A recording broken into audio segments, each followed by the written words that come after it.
Kuya, para akong tangang naghihintay sa reply niya. Grabe traffic oh, kaya nag-zipline na lang ako. Mas mabilis pa to kaysa sa pag-iwan niya sa'yo. Ay naku, ganito rin nung kabataan ko. Pero mas pogi yung sundalo noon. Alam mo, Mare, naisahan ko yung tindera sa palengke. Binigyan ba naman ako ng sukle kahit hindi naman ako bumili?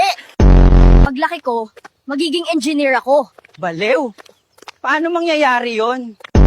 Pag tinawag kang pangit, huwag kang lumingon agad. Magpakipot ka muna dapat. Mare, ang mahal naman ng cake nyo, 2 million. Honey, mag-impake ka na. Nanalo ako sa loto. Talaga?